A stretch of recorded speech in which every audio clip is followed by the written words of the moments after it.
Assalamualaikum warahmatullahi wabarakatuh. Berjumpa kembali dalam video pembelajaran PJJ IPS SMP kelas 7 dengan tema alat pemenuhan kebutuhan. Jangan lupa ya, like, share, dan komen.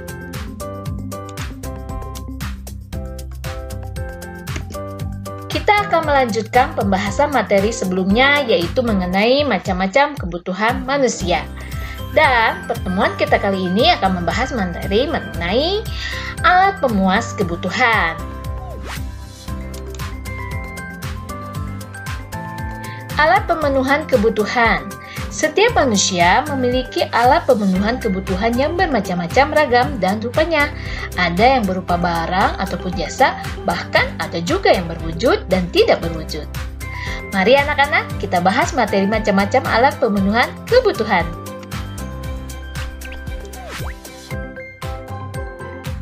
Oke, yang pertama akan kita bahas yaitu alat pemenuhan kebutuhan berdasarkan kelangkaan atau cara memperolehnya, yaitu antara lain barang ekonomi, merupakan barang yang keberadaannya terbatas, sehingga untuk memperolehnya perlu pengorbanan baik secara material maupun fisik.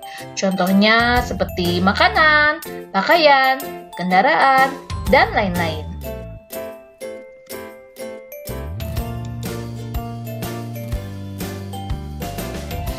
Selain barang ekonomi, ada juga yang disebut dengan barang bebas, yaitu semua barang yang keberadaannya tidak terbatas atau banyak, sehingga untuk memperolehnya tidak memerlukan pengorbanan.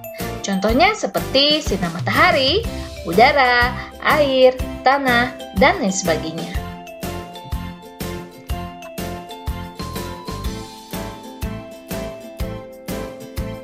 Alat pemenuhan kebutuhan yang kedua yaitu berdasarkan hubungannya dengan barang yang lain.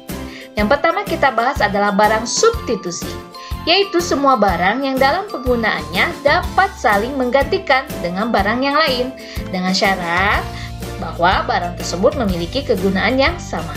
Seperti misalnya nasi bisa diganti dengan roti, ataupun misalnya sepatu bisa diganti dengan sandal.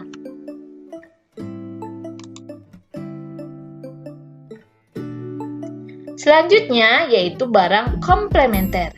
Apa itu? Yaitu semua barang yang penggunaannya dapat saling melengkapi satu sama lainnya. Contohnya, minum kopi lebih enak kalau dipakai dengan gula, ataupun motor tidak akan bisa berjalan tanpa diisi bensin.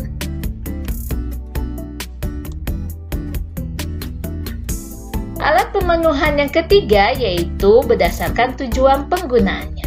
Yang kita bahas pertama yaitu barang produksi atau barang modal. Semua barang yang digunakan untuk menghasilkan barang lain dalam kegiatan produksi.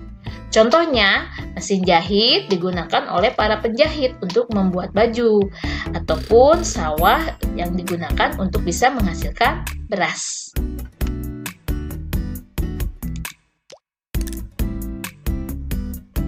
Berikutnya adalah barang konsumsi, yaitu semua barang yang dapat langsung digunakan oleh manusia untuk bisa memenuhi kebutuhannya. Contohnya, makanan, minuman, pakaian, dan lain sebagainya.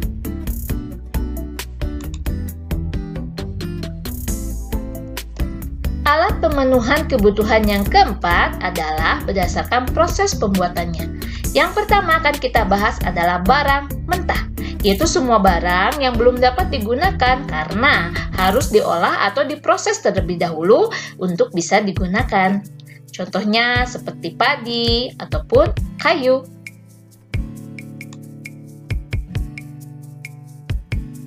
Lalu selanjutnya ada barang setengah jadi, yaitu semua barang yang masih dalam proses produksi untuk bisa digunakan.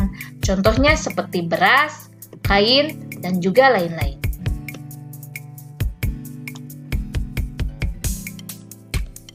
Lalu yang terakhir adalah barang jadi, yaitu semua barang yang sudah siap langsung digunakan untuk memenuhi kebutuhan. Contohnya nasi, pakaian, dan juga lain-lain. Oke anak-anak, demikianlah. Ternyata alat-alat pemuas kebutuhan itu bermacam-macam ya. Bagaimana? Semoga kalian paham dengan penyampaian materi kali ini.